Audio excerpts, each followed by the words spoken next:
ازيكم؟ النهاردة هنكمل باقي الفيديو اللي كنا بنرد عليه من آدم المصري. وعشان أفكركم ايه الموضوع، خلينا نشوف هو بيقول ايه وايه اعتراضاته على المسيحية في الفيديو اللي جاي دوت. مستعدين؟ يلا بينا. لو سألتني ايه هي اكبر مشكلة جوهرية في الايمان بعقيدة او في الاديان عموما، هقول لك الاتي. في مشكلة جوهرية او نواة مركزية، جذر واحد كل مشاكل الاديان بتطلع منه. مسيحي بقى مسلم مش هتفرق، كل صاحب عقيدة عنده المشكلة دي سواء اقتنع بيها او لم يقتنع. لما يبقى عندك عقيدة بيبقى عندك شيء جواك بيتكسر من غير ما تحس. الشيء ده هو الشعور بالشفقة أو التعاطف مع الآخر أو مع المختلف. العقيدة لما بتمسك في الإنسان بتخلي مشاعره الطبيعية مرتبطة بشيء واحد، ما يقوله النص، ما تقوله العقيدة والإيمان اللي أنا أتبعه. مشاعرك ما بقتش أنت اللي بتحركها، بقت مربوطة بالفتوى، بالحكم الشرعي، بالموقف اللاهوتي، بنص الكتاب المقدس إلى آخره. ولو مش مصدقني ومش مقتنع، تعال اثبت لك.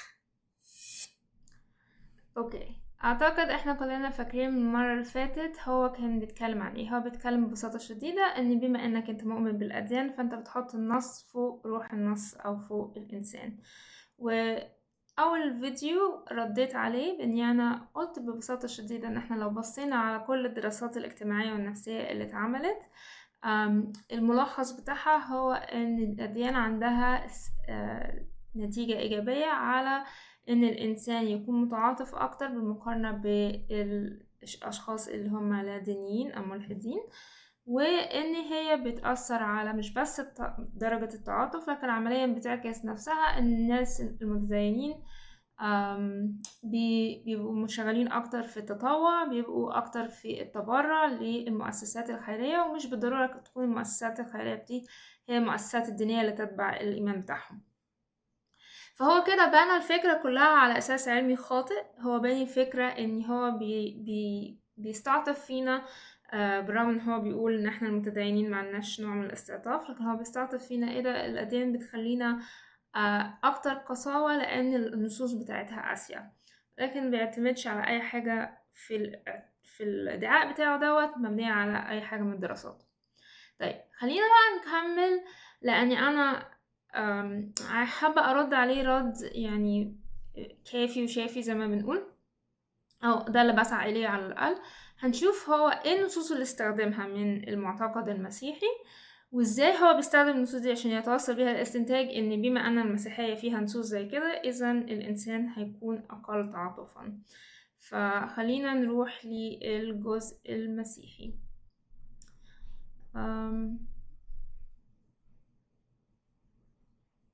أعتقد هو هنا. احساس بعدم الامان ماليا، ولا ما كانوش مصدقين قوي في احنا هندافع عنهم ونشفق عليهم ونقول ان كان عندهم مثلا احساس بعدم الامان ماليا، ولا ما كانوش مصدقين قوي في الدعوة والتبشير في الوقت دوت؟ لا طبعا، لازم يستحقوا يموتوا ارجع شويه كمان. هو هنا كان بيتكلم عن حنانيا الله. ما دول كانوا بيجدفوا على الروح. حق الله فوق كل اعتبار، واللي منهم عنده قليل من ونفسية الشخص المؤمن. وحوريك ازاي. جرب تناقش اي شخص مسيحي في قصص ابادات العهد القديم بالكامل للشعوب الكنعانية بأمر من الرب، بما فيها الأطفال والشيوخ والحيوانات. الكلام ده عملت عليه فيديوهات قبل كده. أو ناقشهم في قصة الدببة اللي طلعت قطعت 40 طفل وشاب صغير عشان عايروا أليشع النبي وقالوا له يا أصلع، ولا القرار الإلهي بقتل كل طفل بكر من أطفال المصريين. حاول تتناقش مع شخص مؤمن مسيحي في هذه الأمور من الكتاب المقدس، تسمع العجب في النقاشات دي. من أول لا، ما هم كانوا شعوب شريرة، كانوا يستحقوا، كانوا بيستعبدوا شعب الله، الرب عادل وحقه لازم يتنفذ. وهنا برضو العقيدة سحبت مشاعر الشفقة من قلب المؤمن، وخلى عنده قدرة مروعة على تبرير الإبادات والموت والقسوة تحت شعار حق الله فوق كل اعتبار. واللي منهم عنده قليل من إحساس الشفقة لسه متبقي وشايف إن دي فعلا كانت قسوة عنيفة، هيقول لك الرد المعتاد بتاع لا، ما القسوة دي كانت في العهد القديم بس، العهد الجديد بقى يا سلام ما فيهوش إلا الرب. طيب هو هنا هينقل العهد الجديد. خلينا الأول نشوف موضوع العهد، القصص اللي هو كاتبها في العهد القديم، وبعد كده نشوف إذا كان فعلا هو عنده حق في اللي بيقوله ولا إيه المغالطات اللي بتحصل أثناء الفيديو ده. بس قبل كده أنا عايزة بس أنبه لنقطة، إن دايما مشكلة الشر والقساوة والظلم بتخلينا نوقع كتير من ان احنا نبقى واخدين بالنا من المغالطات الفكرية. ليه؟ لان هو بيصير فينا كتير من المشاعر. هو عايز يقول ايه ده، انت لو وصلت لأي استنتاج اخر الا ان الحاجات ديت فعلا وحشة وشريرة، يبقى انت انسان ما عندكش مشاعر. وطبعا مفيش حد يحب ان هو يلاقي نفسه ان هو بيتقال عليه كده، بالتالي بيحرك فيك نوع من الاستنفار من قبل ما حتى تبص وتعمل. هل في حاجات بتستلزم نوع من الحاجات اللي احنا ما نحبش انها تحصل، زي الحروب مثلا؟ هل في حروب تفرض نفسها؟ هل في شرور الانسان بيعملها تفرض ان لو الله موجود وعادل ان هو يتدخل بعدله؟ اكيد في. هل ده احسن سيناريو ممكن يحصل؟ لا، احنا مش بنقول ده احسن سيناريو وان ده يستاهله واحنا مش حاسين بالالم. كل انسان امين مع نفسه يقدر يعرف كويس خالص ان هو لو اتحط في مكان الناس دول كان هيتصرف بنفس الطريقة الشريرة اللي هم اتصرفوا بيها. فلازم انك انت تكون متواضع وانت بتبص تحت القصص ديت، لان هي مذكورة لتعلمنا وتحذيرنا، لان احنا مش اذكى ولا يعني أنبه من الناس حتى لو كانوا عايشين قبلنا من سنين كتير. فهو مسميه دين بلا رحمة، أو أنا مسميه presentation دي دين بلا رحمة. احنا رجعنا ايه اللي اتكلمنا عليه، وازاي ان احنا هدينا الأساس اللي هو بنى عليه، ان هو غير مبني على أي أدلة علمية، بل بالعكس الأدلة العلمية ضده. خلينا نشوف باختصار ان ايه هو تعليم الكتاب عن المحبة. وهي بيقول كده في العهد الجديد، لكن المسيحي بيؤمن بالكتابين العهدين. وصية جديدة أنا أعطيكم، أن تحبوا بعضكم بعضا كما أحببتكم أنا، تحبون أنتم أيضا بعضكم بعضا، بهذا يعرف الجميع أنكم تلاميذي إن كان لكم حب بعضا لبعض. يعني الحب هو شيء أساسي ومشروط ما بين كل العلاقات المسيحية، سواء أب أو أم أو زواج أو أسر أو قرايب أو ناس في العمل أو الناس اللي انت بتتعامل معاهم في المجتمع اللي انت عايش فيه. دي اللي بتصف أو الصفة الأساسية اللي بتصف لو بتعلم الناس المسيحيين، أو مفروض إنها تعلم الناس المسيحيين. ففي ناس بتعمل نفسها ذكية فيقولك ايه، لا المحبة اللي في المسيحية دي محبة مشروطة مثلا للجروب بتاعك، يعني لعشيرتك وأهلك والناس اللي بيصدقوا في نفس الإيمان. بس المسيح دحض الفكرة دي من الأول لما علم الفكرة دي وقال الفريسيين اللي هم القادة الدينيين في وقت المسيح جم عشان يحاولوا يجربوه. فجي واحد منهم وقال له يا معلم، أي وصية هي العظمى في الناموس؟ عشان محدش يقول دي حاجة ليها علاقة بالعهد الجديد بس. المسيح هنا بيسأل عن الناموس اللي هو مكتوب في التوراة أو كتب موسى اللي هو في العهد القديم. فقال له يسوع تحب الرب إلهك من كل قلبك ومن كل نفسك ومن كل فكرك، هذه هي الوصية الأولى والعظمى، والثانية مثلها تحب قريبك كنفسك. بهاتين الوصيتين يتعلق الناموس كله والأنبياء. يعني كل وصية كتاب الله ذكرها في الكتاب المقدس غرضها في الآخر هو مصلحة الأشخاص الأفراد. يعني انت لما بتعمل كده انت كده بتخدم الناس اللي انت بتعمل معاهم، بتنفذ الوصايا دي عشانهم. وفي نفس الوقت ده نوع من محبة الله، لأن مفيش حد بيكره حد أو ما بيحبش حد عايز يسمع كلامه، ده يبقى بالقهر يعني. لكن لو انت بتحب حد انت بتسمع كلامه لأنك انت بتحبه، بتقدر الكلام اللي هو بتقوله وعارف ان الكلام اللي هو بيقوله ده صح، وان الأفضل انك انت تتبع الكلام ده، زي كلام الدكتور مثلا. ده كان في متى 22. إذا موضوع المحبة ده غير ما بيتقسمش، مفيش فرق ما بينه وتوقع الله، مفيش فرق ما بينه وما بين العهد القديم والعهد الجديد. كل الكتاب المقدس محوره هو ان الانسان يقدر في الاخر ان هو يعرف يحب الله، هو رمز لكل خير. والانسان لو كره الله يعني بيكره الخير، يبقى في حاجة غلط هنا. وبعد كده يحب اخوه. ذكرنا الموضوع ده برضه المرة اللي فاتت، بس لأنه مهم جدا حابة أراجع عليه. إن هو لو إحنا اللي بنؤمن بيه هو اللي بيحدد الدرجة بتاعة التعاطف بتاعي، فبالأولى كثيرا إن الشخص اللي بيؤمن زي الملحد إن إحنا كلنا عبارة عن تراب النجوم زي ما بيقولوا stardust، وإن ملناش هدف وملناش معنى وملناش أي حاجة أو value أو قيمة فينا كمجرد إن إحنا بشر. فهم دول متوقع إن هم يكونوا أقل الناس تعاطفا مع باقي خلق الله. فإذا كان ده المقياس بتاعه فهو كده حكم على نفسه قبل ما يحكم على باقي الأديان. فيعني زي ما بنقول عندنا في الإنجليزي he shot himself in the foot. خلينا نشوف موضوع الحروب بتاعة كنعان اللي هو ذكرها. الحروب بتاعة كنعان دي حروب مميزة جدا. الأمر بتاعها كان مخصص لبعض المدن، عشان كده محدش من اليهود ولا من المسيحيين بياخد الأمر ده ويفضل ينفذه زي ما في شوية حاجات في الإسلام، عشان الناس اللي جايين من خلفية إسلامية ما يفتكروش إن الاتنين زي بعض. إذا الله كان محدد جدا لهدف معين جدا لشعب معين وقت معين. عشان كده الموضوع ما تكررش وما استمرش إن هو يحصل بعد ما الحروب دي انتهت. دي أول نقطة عايزة أوضحها خالص. تاني حاجة هو بيحاول إن هو يقنعنا إن لو إن أي نوع من العنف هو عنف شرير. يعني بمعنى أصح إن هو واضح إن هو جاي من خلفية مسيحية، فاللي هي الباسيفيست إن بمعنى إن أي نوع من العنف هو في الشر. في الحقيقة وبرغم إن هو بدين المسيحية هو بيستخدم المنطق بتاع بعض المسيحيين اللي هو باسيفيزم أو اللي هو مفيش أي نوع من العنف للمسيحيين. لكن في الحقيقة في ناس كتير لقت ان الموضوع دوت مش بالضرورة يكون هو احسن طريقة لمواجهة الشر.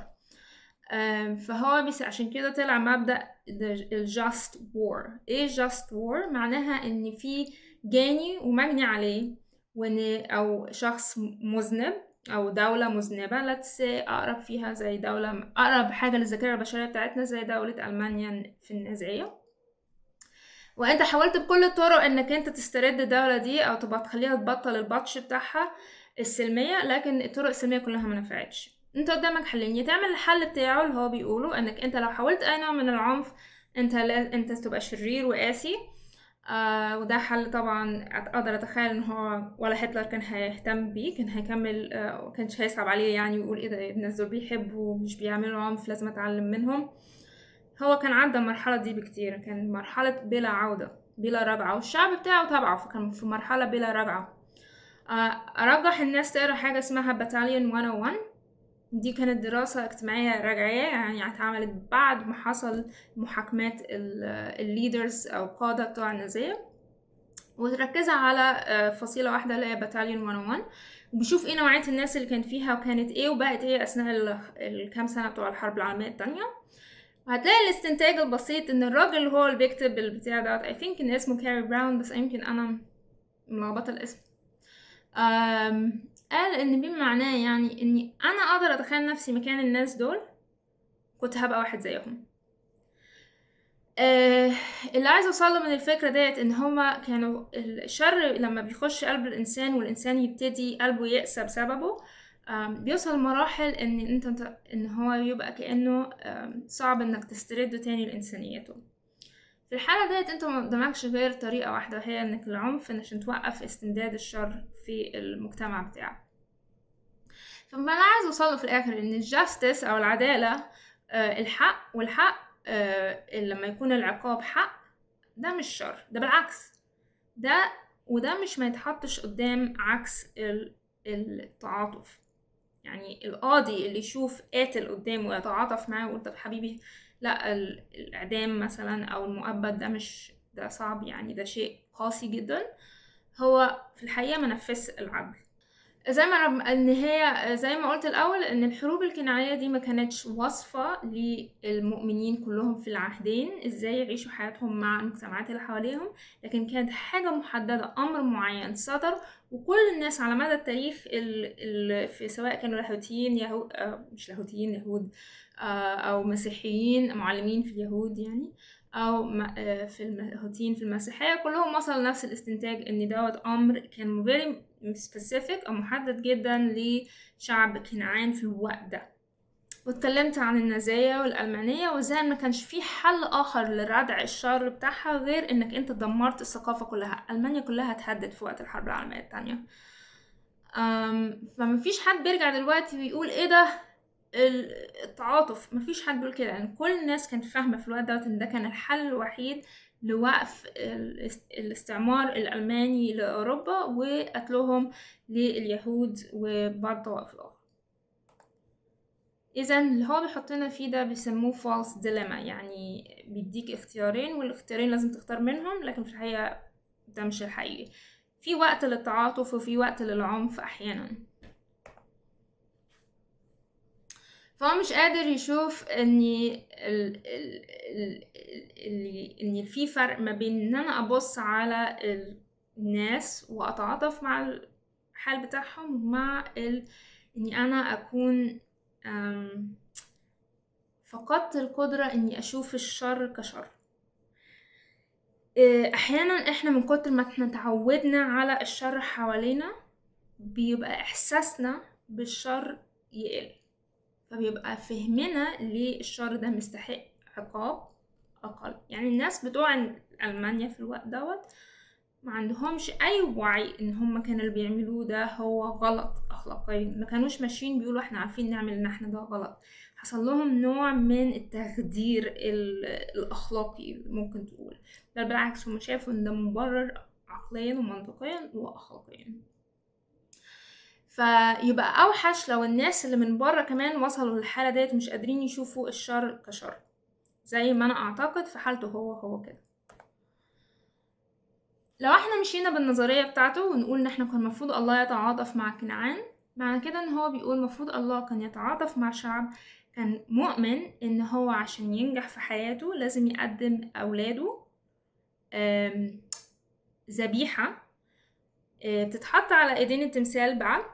التمثال بيتسخن ايديه جامد جدا وهو معمول من نحاس، والطفل كان بيتحط عليه أطفال صغيرة، وعشان يكتموا أصوات الطفل كانوا بيلعبوا الطبول بصوت عالي جدا عشان ما يستثيروش في الأمهات والقرايب والناس أي نوع من مشاعر الرحمة، عشان كده ما يسمعوش الطفل وهو بيصوت من الحرارة وهو بيموت بيتحرق حي.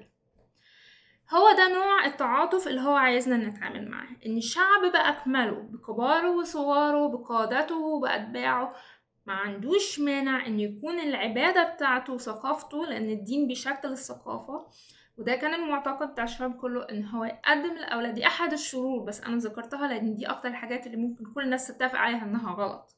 المفروض كان الله يتعاطف مع الشعب دوت. من الناحية التانية الكتاب المقدس بيحكي قصص كتير لشعوب فسدت جدا، لكن لو وجد فيها شوية ناس كويسين كان الله عنده استعداد انه يتنازل عن العقاب بتاعه. واحدة منهم هي قصة سدوم وعمورة. يعني لو فاكرين قصة سدوم وعمورة الله نفذ فيها عقاب، لكن قبل ما ينفذ فيها العقاب كان إبراهيم في حوار مع الله بيقول طب لو فيها 50، طب لو فيها 10. بيقول طب حتى لو كان فيها 10 بس، يعني المفروض عيلة لوط، يعني لو انت تبص على عيلة إبراهيم في كتاب مقدس أو كل ممتلكاته والناس اللي كان شغالة عنده، تعرف كويس خالص انه لو دول كانوا بنفس الأخلاقيات بتاعت إبراهيم، إن كان على الأقل من عيلة لوط بس لوحدها المفروض يكون فيه 10 تنفار. ولوط كان راجل غني جدا، وبالعكس ده كان قائد من القضاة بتاعة سدوم وعمورة. يعني هو كان ليه مش بس عيلة، لكن ليه كمان نفوذ ممتد في المدينة. فإبراهيم بيتكلم هو متوقع أوكي يعني لو أكيد في 10، لكن الله بيقوله حتى لو حتى كان في 10 أنا كنت هرحم سدوم وعمورة لأجل ال10 دول. يبقى إذا في شر ساد في كل البلد، والشر زاد لدرجة إن الفساد عام جدا على كل الناس، بالتالي الله لازم يتدخل. لكن لما الله اتدخل في الصورة ديت عرفنا من الحوار دوت إن حتى 10 أنفار في مدينتين كبار كانوا كافيين هما يردعوا العقاب ده. نشوف قصة نينوى. قصة نينوى هي قصة يونان الله بعته وصف الشعب ان هما من كتر الشر بتاعهم معرفوش مش عارفين يميزوا اليمين من الشمال اخلاقيا يعني. وكان يونان يعني متضايق ان هو الله بيدي فرصة لشعب ظلم شعب اسرائيل واستبدوا قبل كده، وما كانش راضي بالمهمة دي. فكرة عايزة اوصلها ان الله هنا حتى ما كانش عنده تمييز، مش عشان شعب نينوى في يوم من الايام جه وظلم شعب الله ان هو مثلا يتعامل معاملة مختلفة. بالعكس، هو الله كان مستعد الى اخر لحظة قبل العقاب يديهم كل الرسائل ان هم يتوبوا فيها عشان يوقف العقاب. وفي المهمة دي هي الرسالة نجحت. يعني هو يونان جه قال له لما رحتوش تتوبوا في خلال عدد معين من الايام نينوى كلها هتنقلب. لكن اللي حصل ان الناس قبلت وتواضعت قدام الدعوة ديت وتابت. اذا مرة اخرى الله ما عندوش مانع انه يخلص اي شعب حتى لو لاخر لحظة هو بيحاول معاهم، حتى لو 10 بس من الافراد دول قبلوا او سمعوا للدعوة بتاعته للتوبة. بفهم من كده ايه؟ افهم ان الله لما بيتدخل بالطريقة اللي احنا بنشوفها عنيفة او شديدة او قاسية بالمنطلق الانساني، ده معناها ان الله شايف الامور ان هي وصلت لمرحلة ان مفيش حد قادر او قابل ان هو يتغير. وصل مرحلة زي مرحلة شعب ألمانيا لما انت الفكرة الفساد توسع جدا لدرجة ان ما بعدش في حتة معينة تقدر تستردها او تحاول انك انت تستخدم بيها الطرق السلمية لاستردادها، فبتستخدم هنا العقاب او العدل. قصة تانية اللي ذكرها هو قصة أليشع، واللي هو كان ماشي في الطريق وطلع عليه شوية شبان، ودي حاجة في الترجمة هنوضحها. وإن هم قالوا لي أقرع، فطلع بعد كده فهو لعنهم. اللعنة بتاعته ما فيهاش أي ذكر لنوع العقاب، لكن بعد كده طلع الدبتين دول زي يعني افترسوا أو هجموا على 40 شاب دول أو 42 شاب. فخلينا نقرا النص ببساطة شديدة. هي بتقول ثم صعد على أليشع من هناك إلى بيت إيل، وهو صعد في الطريق إذ بصبيان صغار. واضح إيه موضوع صبيان صغار. خرجوا من المدينة وسخروا منه اصعد يا أقرع، وقالوا له فالتفت إلى وراء فقالوا له اصعد يا أقرع، فالتفت إلى وراءه ونظر إليهم، فخرجت دبتان من الوعر وافترست منهم 42، وذهب من هناك إلى جبل القرمة، ومن هناك رجع إلى السامرة. هو لعنهم باسم الرب، لكن ما قالش ايه نوع الكتاب، ما ذكرش ايه يعني مثلا هو ما قالش لعنة الله عليكم مثلا اطلعوا دبتين ياكلوكم، ما قالش. هو كاتب ان هو لعن الرب او لعن باسم الرب. لعن باسم الرب يعني سمح ان الرب يتدخل او طلب من الرب ان هو يتدخل اني بعدله لقضائه على الحكم الموقف ده. كلمة اللي ترجمت بالعربية او اتكلمت من الكينج جيمس بايبل الى اطفال او اولاد صغار، هي في الحقيقة كلمة اسمها هي المكتوبة قدامكم. انا يعني معرفش العبري انطق بالعبري، لكن هي المكتوبة اللي هي نار. هل اللي حصل ده تراجيدي؟ على كل مقاييس طبعا مأساة ان في ناس وصل بيهم المرحلة ان الله لازم يتدخل معاهم بالطريقة دي.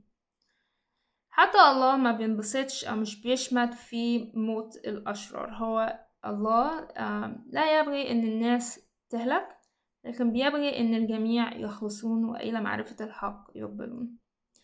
يعني مرة أخرى هو بيحاول إن هو يحشر في زورنا false dilemma، يعني إن مادام الله اتصرف بالطريقة دي يبقى أنت الاختيار الوحيد اللي قدامك هو إن دي أسوأ، وإنك أنت ما تقدرش تتعاطف مع الموقف.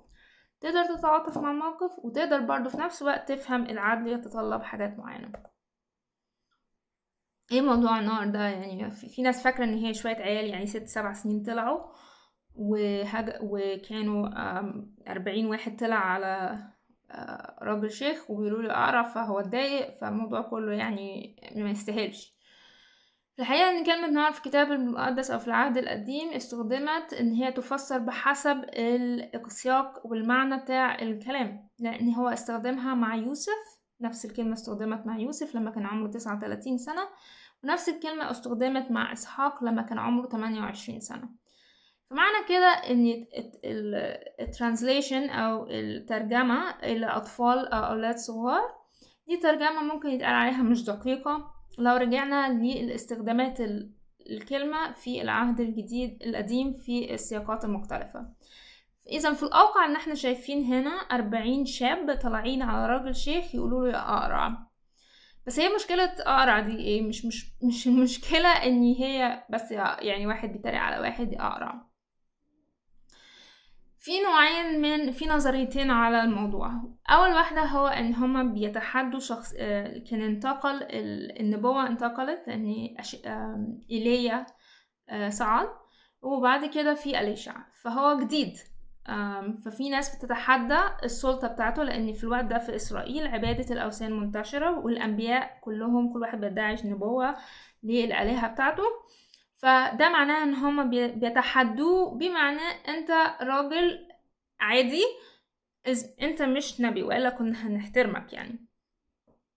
او في ناس بتفسر تفسير ان دي كانت زي عصابة من الشباب، وان دي نوع من الخطر على حياة أليشع. لما بيقولوا اصعد، ليه الناس بتقول كده اصعد؟ اصعد مش يعني في ده التفسيرين قلت لكم. اصعد يعني اما تعالى، يعني تعالى تحدانا وش الوش، ده نوع التحدي. او اصعد يعني اصعد زي ايليا ما صعد، يعني اثبت لنا ان انت نبي.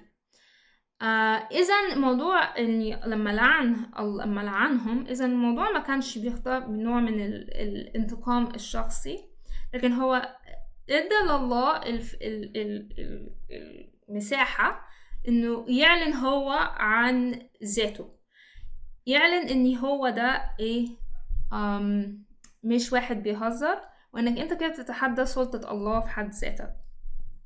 ما يوصل الانسان بالطريقة ان هو ما عندوش مانع ان هو يقف قدام الله ويتحداه، الله هيوريه قوته. ودي اللي كان هدف القصة دي. بس الهدف الاخر ان هو يثبت زي ما قلت لكم كلام أليشع عشان يثبته في الخدمة بتاعته. والحاجة التانية ان الله مش مجرد شخص ديليفري، يعني مش عشان انا متضايق فروحت انا قلت لعنة الله عليك فالله بقى هي يعني يقول مسالي متضايقين فاحنا فانا هشتغل ليها يعني ديليفري بوي. دي احنا كده بنقلل خالص من الله. اذا تدخل الله هنا معناها ان هو الله شايف ان في حاجة أساسية بتتحدى هو شخصيا، بتتحدى اختياره للنبي دوت، أو كان فعلا هم ناويين ان هم بنوع من التحدي، ان هم وهم بيقولوا له اسعد ان هم كانوا يهاجموا يعني زي العصابات.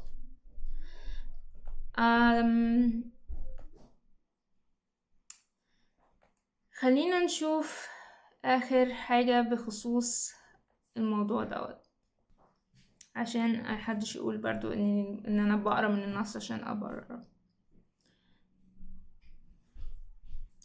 الحاجة الأخيرة اللي بيقول فيها كان صدقية ابن 21 سنة حين ملك، وعمل الشر في عيني الرب إلهه، ولم يتواضع أمام أرميا النبي. أرميا النبي جه بعد أليشع، حتى أن جميع رؤساء الكهنة والشعب أكثروا الخيانة حسب كل رجسات الأمم، ونجسوا بيت الرب الذي قدسه في أورشليم. يعني الشر اتعمم لدرجة أن كل الشرور اللي كان الله بيحذرها منهم إن هم ما يعملوهاش، مش بس وصلت إن هم يعملوها برا، لكن حتى كمان في دي بقى هتكون هي آخر نقطة هو ذكرها في العهد القديم. خلينا نشوف ايه الموضوع. فكرة الضربات 10 انتهت بإن كل بكر سواء من حيوانات أو من البشر وما كانش اتغطى باب البيت بتاعه بدم الذبيحة، عدى عليه الملاك والبكر دوت فقد حياته. هل عمرك شفت كتاب مقدس أو أي حد من اللي بيوعظوا أو أي حد من المسيحيين أو مدافعين بيبصوا على القصة دي على إنها انتصر يعني ظهر الحق وذهب الباطل؟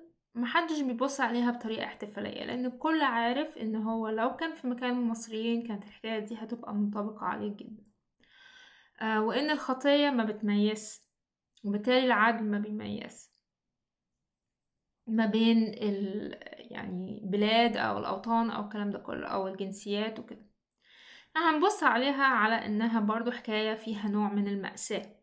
احنا مش بنحتفل بتدمير حياة الإنسان، لكن في نفس الوقت القصة دي كانت 100% ممكن تجنبها، وكان اختيارات القائد بتاع شعب مصر هي اللي حطت شعب مصر على انه يخش في الضربات ديت. ببساطة كله كان مطلوب من فرعون ان هو يطلق الأسرى او يطلق الشعب اسرائيل اللي هو كان في الوقت دوت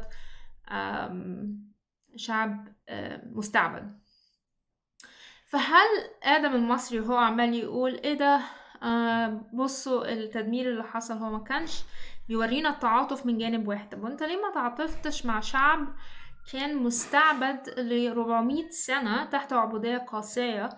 وأي حد انت تكلمه النهاردة عن فكرة العبودية بيستنكرها بشكل فظيع.